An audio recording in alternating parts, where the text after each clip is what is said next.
बिहार में चुनाव एक तरह से शुरू हो गया है। सब लोग अपने अपने दौरे कर रहे हैं, कोई यात्रा कर रहा है, कोई जो है रैलियां कर रहा है। लेकिन बिहार चुनाव के बारे में ये कहा जा रहा है, इस बार एक्स फैक्टर एक ऐसा आदमी है जिससे मैं आपको मिलाने जा रहा हूं। बहुत ही कहा जा रहा है कि उन्होंने इस चुनाव को बहुत इंटरेस्टिंग बना दिया है। मिलिए प्रशांत किशोर से। सर, आपका एनडीटीवी में बहुत बहुत स्वागत है। आज से मैं 45 दिन पहले आपसे मिला था, करीब 17-18 जुलाई को। तो उतने दिनों में क्या कुछ बदला है आपके लिहाज से? नहीं, ये तो आप बताएंगे क्या बदला। नहीं, आप भी तो रणनीतिकार हैं, आप तो ज़्यादा जानते हैं चुनाव। हमारे लिए चुनाव सिर्फ चुनाव का समय ही चुनाव नहीं है। हम लोग तो यहाँ 3 साल से मेहनत कर रहे हैं, 3.5 साल से बिहार के गांव-गांव पैदल गए। 2 साल के बाद 1 करोड़ लोग को इकट्ठा करके दल बनाया। दल बनाने के बाद उस दल का एक संगठनात्मक ढांचा तैयार किया। अब चुनाव प्रचार हम लोगों ने अपना शुरू किया है पिछले 3 महीनों से। और मुझे ऐसा लगता है कि मेरा जो अनुभव ज़मीन पर का है कि बिहार में एक बहुत बड़ा जनमानस बदलाव चाहता है। वो चाहे किसी दल का हो, किसी जाति का हो, किसी धर्म का हो, किसी दल का समर्थक हो, लेकिन वो बदलाव चाहता है। और उस बदलाव की आंधी में आपको बिहार में इस बार बड़े बड़े लोग बहते हुए नजर आएंगे। इस बार बिहार में एक नई व्यवस्था बनने जा रही है, जनस्वराज की व्यवस्था बनने जा रही है। कुछ सर्वेज कहते हैं कि आपका जो मुख्यमंत्री बनने का चांस है वो बहुत अच्छा हो रहा है, 20% तक बढ़ रहा है। लेकिन जहां तक सीट देने की बात आती है तो उतने सीट नहीं देने, single digit, double digit, single digit की बात। सर्वे हर व्यक्ति का, आप पत्रकार हैं, आप अपना काम कर रहे हैं, सर्वे वाले लोग अपना काम कर रहे हैं। आप इसको इस तरीके से देखिए कि जब जनस्वराज जैसा कोई प्रयास शुरू हुआ तब तो लोगों ने कहा भाई बिहार में तो कुछ हो ही नहीं सकता है, आप तो खुद बिहार के हैं। अरे बिहार में क्या हो सकता है, जात के नाम पे होता है। लेकिन आज इतना तो सब लोग कह रहे हैं, आप भी कह रहे हैं, ये एक्स फैक्टर है। सारे लोग ये कह रहे हैं कि बिहार चुनाव के परिणाम सिर्फ 2 बातों को अगर आप गेस कर लीजिए। पहला कि नीतीश कुमार की गिरती हुई शारीरिक मानसिक जो अवस्था है उसका कितना नुकसान एनडीए को है और कितना बड़ी ताकत बनकर जनस्वराज उभरता है। इन 2 चीज़ों की समझ के बगैर बिहार चुनाव के परिणामों की घोषणा का अनुमान नहीं लगाया जा सकता है। ये तब कहा जा रहा है जबकि 100% पत्रकार हों, विश्लेषक हों, फिर सेफोलॉजिस्ट हों, कह रहे थे कि बिहार में कुछ हो ही नहीं सकता है। तो आप अंदाजा लगा लीजिए कि क्या होने वाला है। तो इसको मैं अपने दर्शकों के लिए सिंप्लीफाई कर देता हूँ। जो प्रशांत किशोर जी ने कहा, इनका कहना कि 2 बात का अंदाजा लगा लीजिए, यानी जनस्वराज को कितना वोट मिलेगा, किसका वो वोट मिलेगा, इस पे काफ़ी कुछ डिपेंड करेगा। और जनता दल यूनाइटेड में नीतीश जी की स्थिति पर डिपेंड करेगा। मैं सही हूँ? जनता दल यूनाइटेड में नहीं। देखिए, यहाँ पर आप भी चुनाव को कवर करते रहे हैं, लालू और नीतीश बहुत बड़े फैक्टर हैं। भाजपा और कांग्रेस दोनों सहयोगी दल की भूमिका में रहे हैं पिछले 25-30 साल में। कांग्रेस तो एक तरह से लालू जी की पिछलग्गू दल है, भाजपा नीतीश जी की सहयोगी दल रही, सहयोगी पार्टी रहा है। फैक्टर यहाँ नीतीश और लालू है। लालू जी आज कैंपेन में उस तरह से हैं नहीं, उनकी उम्र, उनका हालत जो है। एक नीतीश जी कुर्सी पर हैं, लेकिन उनकी भी शारीरिक मानसिक स्थिति लोगों के सामने है। उसका कहीं न कहीं एनडीए को बड़ा नुकसान होगा ही होगा। और नई व्यवस्था क्या बनी, नई व्यवस्था बनी जनस्वराज की। तो इन दोनों को समझे बगैर आप बिहार के चुनाव के बारे में टीका टिप्पणी कर रहे हैं तो आपको कोई यहाँ की स्थिति का ज्ञान नहीं है। आपको वोट कौन दे रहा है? एनडीए का वोटर दे रहा है? कौन दे रहा है? मैंने आपको पहले भी बताया था, पहले इंटरव्यू में, जनस्वराज को वो वोट दे रहा है जो बिहार में बदलाव चाहता है। वो चाहे राजद का वोटर हो या एनडीए का वोटर है। बदलाव वाला तो राजद को भी तो दे सकता है। नहीं, मैं वही कह रहा हूँ, जो बदलाव बिहार में 60% से ज्यादा लोग बदलाव चाहते हैं। अब वो 60% आदमी जनस्वराज को तो नहीं वोट दे रहा है उसमें, लेकिन एक बड़ी संख्या ऐसी है जो बदलाव चाहता है। वो कहता है लालू और तेजस्वी राजद को तो देखे ही हैं, एक नई व्यवस्था जनस्वराज बन रही है, इसके साथ जुड़कर वोट देते हैं। तो बदलाव का एक बड़ा वोट जनस्वराज को मिल रहा है। वोट अधिकार यात्रा का कोई इम्पैक्ट देख रहे हैं? कोई इम्पैक्ट नहीं है। देखिए, वोट अधिकार यात्रा तो राहुल गांधी का एक अपना ब्रांड बिल्डिंग एक्सरसाइज है और कांग्रेस का एक प्रयास है कि थोड़ा हम अपना दमखम दिखाएं ताकि जब 1300 किलोमीटर, सुनिए तो भाई, जो कि भाई सीटों पर, जब आप भी जानते हैं बिहार की राजनीति हमसे ज़्यादा आप जानते हैं, ये सारी कवायद इसलिए है कि 2-4-5 सीट लालू जी से ज़्यादा ले ली जाए। लेकिन लालू जी सीट देंगे उतनी ही जितना उनके मन में होगा। ये जो पूरी यात्रा आपने की है, देखिए लोग कितना समझदार लोग हैं। 13 मतलब जितने 25 जिलों में गए, 25 जिले जाने में प्रशांत किशोर को 2.5 बरस लगा। 2.5 बरस घर परिवार छोड़कर मैं पैदल इन 25 जिलों में गया हूँ। ये 25 जिले हेलीकॉप्टर और गाड़ी से ही लोग 10 ही दिन में निपटा दिए, 14 दिन में निपटा दिए। उन जिलों की समस्या को समझ लिए, उन जिलों के लोगों से मिल लिए, वहाँ पर इन्होंने संगठन खड़ा कर लिया, वहाँ पर लोगों को इन्होंने जोड़ लिया। तो भाई ये बहुत प्रकांड विद्वान लोग हैं। ये वो विद्यार्थी हैं जो परीक्षा के पहले गेस्ट पेपर पढ़कर नंबर लाते हैं। हम लोग भूसगोल विद्यार्थी हैं। हम लोग 3 साल से रगड़ कर किताब पढ़ रहे हैं, उसका रिवीजन कर रहे हैं, लास्ट में गेस्ट पेपर भी देखेंगे, लेकिन किताब पढ़कर परीक्षा देते हैं। ये लोग गेस्ट पेपर पढ़कर परीक्षा देने वाले लोग हैं जो ये सोचते हैं कि 10 दिन में गेस्ट पेपर पढ़ के 90% नंबर लाएंगे। तो आप मुझे बताइए, SIR मुद्दा है क्या, वोट चोरी मुद्दा है? वोट चोरी मुद्दा है भी और नहीं भी है इसलिए कि ये राजनीतिक मुद्दा निश्चित तौर पर है, राजनीतिक लोगों के लिए मुद्दा है, लेकिन जो सामान्य जनता है, लेकिन लोग बात तो कर रहा है, ये बात तो है कि चाय दुकान पे जाइए, बात तो कर रहा है। जैसे प्रशांत किशोर की भी बात करता है, वोट चोरी की भी बात कर रहा है, बिल्कुल कर रहा है। मैंने आपको क्या कहा, ये मुद्दा है भी नहीं भी है। मुद्दा जैसे मान लीजिए कि बिहार के स्पेशल स्टेटस का मामला है, वो जाइएगा, हर आदमी बात करेगा, लेकिन क्या वो वोट देने न देने के लिए निर्णायक मुद्दा है? मेरी समझ से नहीं है। SIR जो है, जो सत्ता में रहता है वो सत्ता का दुरुपयोग करके अपने कुछ ना कुछ फायदे की जुगाड़ करता है। हम लोगों ने बिहार में देखा है, जब लालू यादव यहाँ सत्ता में थे तब क्या वोट चोरी नहीं होती थी? तब इलेक्शन कमीशन के जरिए नहीं होता था, लाठी के जरिए होता था, कट्टा और बंदूक के जरिए होता था। इलेक्शन कमीशन के जरिए वोट चोरी हो रहा है। इलेक्शन कमीशन जो है, इलेक्शन कमीशन को पहले आप समझिए, इलेक्शन कमीशन सिर्फ एक संस्था ही नहीं हो, काम कैसे करती हो, काम तो सरकार के लोगों के जरिए करता है। तो जो बिहार में सत्तारूढ़ दल है उसके थ्रू ही तो इलेक्शन कमीशन काम करा रहा है। तो नीचे ये जरूर प्रयास किया जा रहा है कि जो प्रवासी मजदूर है, जो मुसलमान है, जो दलित है, जो कि एकदम हाशिए पर है, सत्ता वाले लोग उससे डरते हैं। डरते इसलिए कि उसको कुछ मिला नहीं है, सोचता है कि उसका नाम न रहे तो अच्छा है। लेकिन हमने देखा है, चाहे बिहार की राजनीति हो, देश की राजनीति हो, सत्तारूढ़ दल जितना भी प्रयास कर ले, जनता ने अगर मन बना लिया है तो कोई बचा नहीं सकता है। इस बार जनता ने नीतीश की विदाई तय कर दी है। आप बीच में उलेमाओं से मिले तो आपको क्या जरूरत पड़ गया कि नहीं, हम उलेमाओं से नहीं मिले, उनके मीटिंग में नहीं। आपने कहा योगी आ गए तो बाप करोगे, फिर कहोगे मोदी अच्छा नहीं, था। बिल्कुल ये सही बात जो बता रहे हैं लोगों को, ये सब शब्द आपके हैं। लेकिन जो हम बता रहे हैं, लोग नेशनल मीडिया में भी पूछते हैं कि भाई मोदी के बाद भाजपा का लीडर कौन होगा। तो मैंने हमेशा ये बताया कि अगर आपको मोदी के बाद कौन लीडर होगा इसका अनुमान लगाना है तो व्यक्ति के बारे में तो कोई बता नहीं सकता है, लेकिन आप लीडरशिप की ट्रेजेक्ट्री को देख सकते हैं कि भाजपा में पहले वाजपेयी और आडवाणी थे, तब लोगों को वाजपेयी लिबरल चेहरा लगते थे और आडवाणी से डर लगता था। एक समय आया जब आज और आडवाणी और मोदी में अगर चूज करना हो तो आपको आडवाणी लिबरल दिखेंगे, मोदी हार्डलाइनर दिखेंगे। फिर एक समय आएगा जब लोग कहेंगे कि नहीं, मोदी कितना भी हार्डलाइनर था, योगी इनसे ज़्यादा हार्डलाइनर है। मैंने ये बात बताया कि जो भाजपा की लीडरशिप है उसकी ट्रेजेक्ट्री बिल्कुल क्लियर है। आप देख लो तो बहुत ज़्यादा सिर्फ व्यक्ति पर मत जाइए, आप ये समझिए कि एक विचारधारा है जो संघ की है, भाजपा की है, वो एक अपनी व्यवस्था बनाते जा रहे हैं। उसका काउंटर अगर करना है तो उसके लिए विचारधारा आधारित व्यवस्था बनानी पड़ेगी और लंबी लड़ाई के लिए आपको तैयार होना पड़ेगा। आपका कहना है जब योगी आएंगे तो मोदी जी लिबरल लगेंगे, क्या आपको नहीं लगता कि लगेंगे? आज अगर योगी आदित्यनाथ और मोदी जी को दोनों को रखा जाए और देश के मुसलमानों को कहा जाए कि आपके पास दूसरा कोई विकल्प नहीं, इन दोनों में एक को वोट देना है, किसको देंगे लोग? आप बताइए, हंस रहे हैं, आप बताइए किसको देगा? आज अगर पूरे देश में मुसलमानों को कहा जाए कि आडवाणी और नरेंद्र मोदी, इन दोनों में एक को वोट देना है, किसको वोट दोगे? लोग किसको वोट देंगे? मैं तो देखिए, मैं इस क्षेत्र का विद्यार्थी भी हूँ, तो मैं जो समझता हूँ बोलता हूँ। मास्टर नहीं, मैं तो विद्यार्थी हूँ। तो मैं अपनी समझ से लोगों को बता रहा हूँ कि देखो भाजपा की लीडरशिप की ट्रेजेक्ट्री आने वाले समय में क्या होगी। संघ प्रमुख ने अभी प्रेस कॉन्फ्रेंस किया, बहुत सारी बातें कही, 3 बच्चे होना चाहिए, मथुरा और बाकी जगह हम नहीं क्लेम करेंगे। आपका क्या टेक है? देखिए, मेरा ये टेक है कि संघ एक व्यवस्था है, एक संस्था है।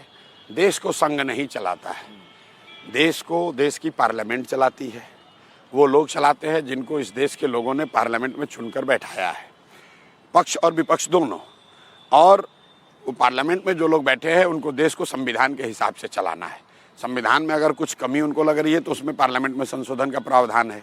देश को कोई प्रशांत किशोर, कोई रिलीजियस संस्था, कोई सामाजिक संस्था नहीं चलाती है, और संघ भी ये दावा नहीं करता है कम से कम कैमरे पर कि हम देश को चला रहे हैं। तो अपना उनका विचार है, वो 3 बच्चे कहे 1 बच्चे कहें, भाई ये देश का पार्लियामेंट तय करता है कि लोगों को परिवार नियोजन को लेकर देश में कौन सी नीति चलेगी। नहीं, अब तो 75 साल वाला भी उन्होंने कहा कि उन्होंने कभी नहीं कहा था। मेरे भाई ये बताइए कि ये आप पत्रकार है, कौन ऐसा बेवकूफ़, कोई भी समझदार पत्रकार या एनालिस्ट या सामाजिक राजनीतिक समझ रखने वाला व्यक्ति क्या ये मानता था कि 75 साल के बाद मोदी जी छोड़ देंगे? अरे भाई ये सब दूसरों पर लागू होता है। रामायण में कहावत है, समर्थ को नहीं दोष गोसाई, ठीक है ना? तो जो समर्थ है उस पर कोई दोष नहीं लगेगा। पिछले दिनों आपके कुछ प्रोग्राम में कुछ झगड़ा झंझट होने की बात है, आपकी सुरक्षा को लेकर के कुछ कंसर्न है। मैं आपको बताऊं क्या हुआ। सुरक्षा क्यों नहीं है? नहीं, सुरक्षा नहीं, मैं आपको बता रहा हूँ कि मैं वैचारिक तौर पर इस मत का हूँ कि अगर मैं सरकारी किसी पद पर नहीं हूँ तो मुझे सुरक्षा नहीं लेनी चाहिए। मैंने ये भी बताया कि कुछ राज्यों में जहाँ मैंने काम किया वहाँ सरकार की ओर से मुझे सुरक्षा मिली हुई है, लेकिन मैंने कभी सुरक्षा लिया ही नहीं है, कभी नहीं लिया। बंगाल में मिला, दूसरे राज्यों में मिला, हमने सुरक्षा लिया नहीं, क्योंकि मैं वैचारिक तौर पर ये मानता हूँ कि जो सरकारी पद पर नहीं है उसको सुरक्षा की जरूरत नहीं है। दूसरी बात, मेरा 3 साल से मैं ये अभियान बिहार में चला रहा हूँ। बिहार में तो आप रहे हैं, यहाँ कोई मुखिया भी बनता है तो 4 गो गार्ड लेकर चलता है, लेकिन आप देखिए कि एक भी सिपाही हम लेकर नहीं चलते हैं। मेरा ये यकीन है कि बिहार के लोग, बिहार का समाज मेरी सुरक्षा के लिए काफ़ी है, और मेरी सुरक्षा की जिम्मेवारी सरकार की है। जितने बिहार के दूसरे लोगों की सुरक्षा की जिम्मेवारी बिहार सरकार की, उतनी मेरी भी है। ये जरूर है कि अब जन स्वराज की सभाओं में बहुत भीड़ हो रही है, तो जिस घटना की आप बात कर रहे हैं 20-25 हज़ार लोग इकट्ठा हो गए, और जितनी संख्या में वहाँ पुलिस वाले थे उनसे उन्होंने बताया कि ये थाने के पुलिस से इतना भीड़ कंट्रोल नहीं हो सकता है, तो बाहर से उन्होंने पुलिस बुलाया। बस इतनी बात है। मैं वहाँ सभा के बाद, आपने वीडियो देखा होगा, बेजाब्ता अपने कार के पर बैठकर और सैकड़ों लोगों से वहाँ करीब आधे घंटे तक मिला, तब निकला हूँ। कोई बात नहीं है, लेकिन ये जरूर है कि ये सरकार, हमारा ये काम नहीं, मेरी सुरक्षा मेरी चिंता नहीं है, मेरी सुरक्षा सरकार की चिंता है। अब ये 1 मिनट के लिए आप भूल जाइए कि आप जन स्वराज के सर्वे आप एज ए पोलस्टर आप क्या प्रेडिक्ट कर रहे हैं बिहार इलेक्शन को? बिहार में, जैसा कि आपने सुने मेरा सवाल कर, जैसा कि जब मैं आपसे मिला था बंगाल चुनाव के समय, आपने प्रेडिक्ट किया था वही प्रेडिक्शन आपको कर दे रहे हैं कि नीतीश कुमार का एनडीए का जाना तय है। नीचे बदलाव को लेकर लोगों में इतना करीब आम सहमति बन गई है। अब लोगों को एक ही निर्णय लेना है कि क्या वो पहले से देखे समझे जंगल राज को वापस लाना चाहते हैं, या एक नई व्यवस्था है जन स्वराज जिस पर भरोसा उनको करना है। दोनों के अपने प्लस और माइनस हैं। इसीलिए मैंने कहा प्रेडिक्शन पे आ जाइए कि या तो जन स्वराज अर्श पे रहेगा या फर्श पे रहेगा। अगर जो बदलाव चाहने वाले लोग they take leap of faith कि नहीं, एक नई व्यवस्था है लेकिन इस पर भरोसा करना है, तो जन स्वराज को पूर्ण बहुमत, डिसाइसिव बहुमत की सरकार जन स्वराज की बन जाएगी। अगर वो नहीं हुआ तो जन स्वराज को 10 से कम सीट आएगा। मैं बहुत सारे लोगों से मिल रहा हूँ जैसे पिछले बार मैंने कहा था कि लोग बाहर बोलते हैं कि वोट काटेगा प्रशांत किशोर, किसका काटेगा नहीं मालूम। जो आपके तरफ झुके हुए हैं ना, वो मुझे ये भी कह रहे हैं कि देखिएगा इस बार ना त्रिशंकु विधानसभा हो जाएगा। देखिए वो ठीक बात है। एक तो किसी भी राजनीतिक स्थिति को आकलन जब आप करते हैं तो वो धीरे धीरे इवॉल्व होता है।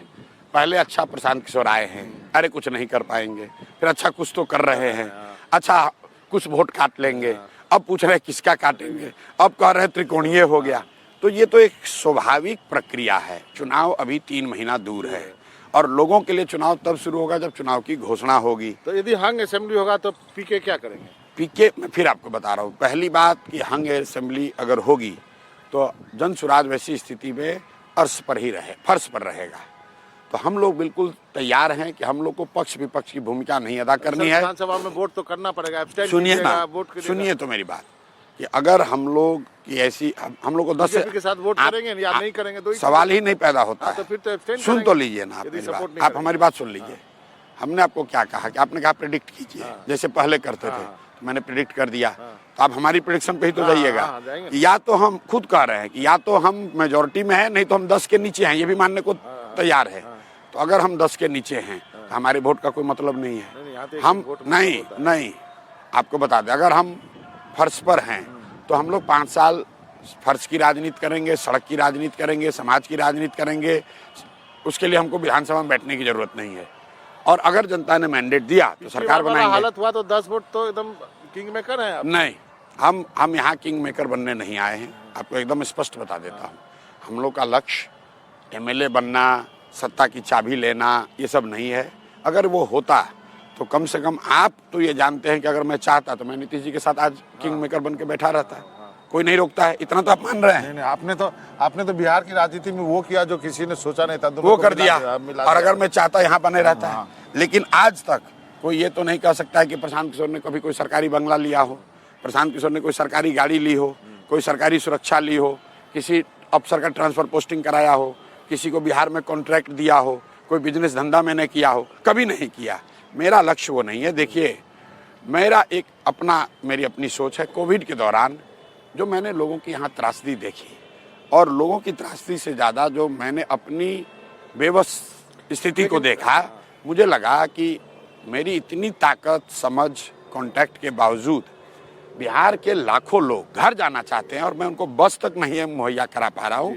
इसलिए मुझे वापस जाकर कुछ बिहार के लिए करना चाहिए। वो निर्णय मैंने 2020-21 में लिया, और जैसे ही बंगाल चुनाव खत्म हुआ मैंने निर्णय लिया, मैं वापस यहाँ आकर 3 साल से लगा हुआ हूँ। लेकिन पीके, एक बात है, मैं आपको बता दूं, मैं 10 दिन से घूम रहा हूँ। विकास तो हुआ है, रोड तो बना है, कनेक्टिविटी तो है। बिल्कुल। आप लेकिन रोड, अच्छा ये बताइए कि देश के किस हिस्से में रोड नहीं बना? अगर आप अहमदाबाद को या गुजरात को असम से जोड़ेंगे तो रोड बिहार होकर ही तो जाएगा। अगर गोल्डन क्वाड्रिलेटरल बना वो तो बिहार में ही स्थिति उसकी सुधरेगी। मैं तो मन से कहता हूँ कि बिहार के हर घर में बिजली आ गई, सड़क बन गया, लेकिन यही विकास का पैमाना नहीं है। विकास का पैमाना दूसरे राज्यों की तरह बिहार में भी शिक्षा कब होगी, बिहार में रोजगार कब होगा, और सबसे बढ़ के बिहार से पलायन कब बंद होगा। 50 लाख से ज़्यादा लोग, जब रोड नहीं था तब भी और जब रोड है तब भी, 50 लाख से ज़्यादा लोग आज भी 10 से 15 हज़ार रुपये के लिए बाहर जा रहे हैं मजदूरी करने। उन बड़े शहरों में बिहार के उन बच्चों की क्या स्थिति है ये आपसे छुपी नहीं है। उनके साथ गाली गलौज, बदमाशी, हर तरह का उनके साथ दुर्व्यवहार होता है। उन लोगों को उस मजबूरी में जाकर काम करना पड़ रहा है। क्यों? क्या दूसरे राज्यों में भ्रष्टाचार नहीं है? क्या दूसरे राज्यों में देश का संविधान नहीं है? क्या दूसरे राज्यों में मजदूरी और गरीबी का स्थिति नहीं है? हर जगह है। लेकिन शायद ही कोई ऐसा राज्य है जहां 10-12 हज़ार रुपये के लिए इतनी बड़ी संख्या में लोगों को बाहर जाना पड़ता है।